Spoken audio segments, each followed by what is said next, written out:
Hello दोस्तों, कैसे हैं आप सब। आज की हमारी कहानी है रिश्ता। अगर अच्छी लगे तो चैनल को लाइक शेयर और सब्सक्राइब करना ना भूलें। क्या हुआ, कहीं बात बनी। अरविंद जी सोफे पर आकर निढाल होकर बैठ गए। जब सरगम ने दोबारा पूछा तो उन्होंने नहीं में सिर हिलाया। बेटी सुरभि के ब्याह को लेकर दोनों पति पत्नी आजकल परेशान थे। जहां जाते कहीं दहेज की मांग अधिक होती, तो कहीं लड़का पसंद नहीं होता, कहीं खाना पीने वाला होता, कहीं सुरभि के रंग को लेकर बात बिगड़ जाती। वैसे तो सुरभि बहुत शांत, सुशील, समझदार और पढ़ी लिखी थी, लेकिन रंग थोड़ा कम था, इसीलिए लड़के वाले सीधे नकार देते। सांवली सलोनी, तीखे नैन नक्श थे उसके, पर रूप के बाजार में रंग आड़े आ जाता।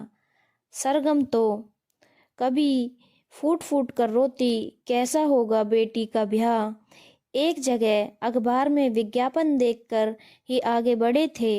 पिता अरविंद जी खूब तैयारी करके गए थे। तय हुआ होटल में दोनों पक्षों को देखा देखी होगी। नियत समय पर होटल पहुंच गए। थोड़ी देर बाद जब लड़की और लड़के को अकेले में छोड़ दिया, आपस में बात कर लें, एक दूसरे की पसंद नापसंद जान लें, तो बात आगे बढ़ाई जा सकती है। सिर्फ पूछा गया, चाय बनानी आती है। यह कैसा सवाल था। लड़का शिक्षित और सुंदर था। माता पिता को अच्छा लगा। घर देखने की बारी आई। अरविंद जी और सरगम दोनों गए। वहाँ बहुत बड़ा मकान था। सरगम की तो आंखें फटी की फटी रह गई। वाह, इतना बड़ा मकान, घर पर बेटी राज करेगी। लेकिन मोह भंग तब हो गया जब 35 कमरे वाले एक मकान में एक भी बिस्तर सही नहीं था। बस एक दरी बिछी हुई। चाय के लिए कोयले का चूल्हा जला। आज के आधुनिक युग में भी ऐसा हो सकता है। सरगम सोच में पड़ गई। चलो फिर, बेटी समझदार है, सब संभाल लेगी। लेकिन बात तब खत्म हो गई जब लड़के का पिता भी तुरंत भारी दहेज की मांग कर बैठा। उसका कहना था, पहले 10 लाख दे दें, तभी रोके की रस्म होगी। हार कर अरविंद जी और सरगम जी वापस लौट गए। नहीं, यह तो अन्याय है। बड़ा घर होने से क्या हुआ, कपड़े कैसे फटीचर जैसे पहने थे और पाँव में चप्पल, लग रहा था बाबा आदम जमाने के हैं। सरगम ने अपने मन की पूरी भड़ास निकाली।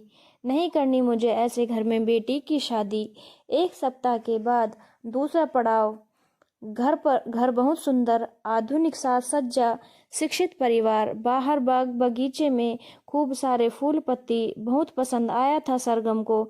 लेकिन साधारण बातचीत के बाद फिर दहेज में लाखों की मांग। कहाँ से देते अरविंद जी। एक साधारण स्कूल के मास्टर थे वो। तोड़ जोड़ कर जो गृहस्थी संभलती रही, पत्नी लौटाना ही था। कहीं बेटी का रंग, कहीं दुबली काया। सोच विचार में समय भागता रहा। तभी सरगम के गृहस्थी में भाग्य विधाता बनकर आई उनकी चचेरी बहन। आते ही सरगम अपना दुख सुनाने लगी। दीदी, जहाँ जाते हैं कहीं दहेज, कहीं रूप रंग, कहीं कुछ और समस्या खड़ी हो जाती है। न जाने कैसे होगा बेटी का ब्याह। तुम घबराओ नहीं सरगम, कहीं बेटी का ब्याह रुका है क्या। सब हो जाएगा समय पर कैसे होगा दीदी, मेरे पास तो अधिक देने लायक भी नहीं। मीना दीदी ने अपने देवर के साले का रिश्ता सुझाया। लड़का शिक्षित और सुंदर है, उनकी कोई मांग भी नहीं है, परिवार अच्छा है, वह एक प्राइवेट कंपनी में नौकरी करता है। तुम कहो तो बात चलाएं। नेकी और पूछ पूछ अरविंद जी और सरगम की आंखों में खुशी के आंसू भर आए। फिर मीना दीदी के सहयोग से सुरभि की शादी विनय से तय हो गई। लड़का थोड़ा दुबला पतला था। चलो कोई बात नहीं, मेरी बेटी भी तो दुबली पतली है। माँ ने सुरभि से राय जाननी चाहिए। बेटा, तुम्हें यह शादी पसंद है। सुरभि ने नजरें झुकाकर सहमति दे दी। माँ, आप क्यों चिंता करती हो। सबसे अच्छा लड़का पढ़ा लिखा है, कोई दुर्गुण नहीं है, कोई गलत आदत नहीं है।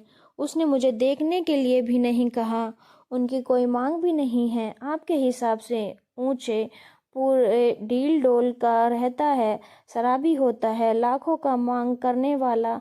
बहुत खूबसूरत होता तो पापा क्या आप पूरा कर पाते? नहीं ना, आप चिंता मत करो माँ, जैसे भी परिवार हो मैं खुशी होकर निभा लूंगी, आपको कभी शिकायत का मौका नहीं दूंगी। सरगम के मन का बोझ हल्का हो गया। बेटी बहुत समझदार है, अच्छी तरह से निभा लेगी। दूसरे ही दिन बातचीत पक्की हो गई। दोनों बहन पंडित जी के यहाँ दिन देखने के लिए दौड़ पड़ी। पूरे 1 महीने बाद शादी की तारीख तय हो गई। अरविंद जी बहुत खुश थे। मीरा दीदी भाग्य विधाता बनकर आई थी। ऐसे भी सरगम और मीना में बहुत अपनापन था। पहले परिवार एक साथ था, कभी लगा ही नहीं कि वे चचेरी बहन हैं। फिर शादी हो गई तो शहर बदल गए, लेकिन आना जाना फोन करना बना रहा और देखते देखते शादी का मुहूर्त भी आ गया। आज अरविंद जी बहुत खुश हैं।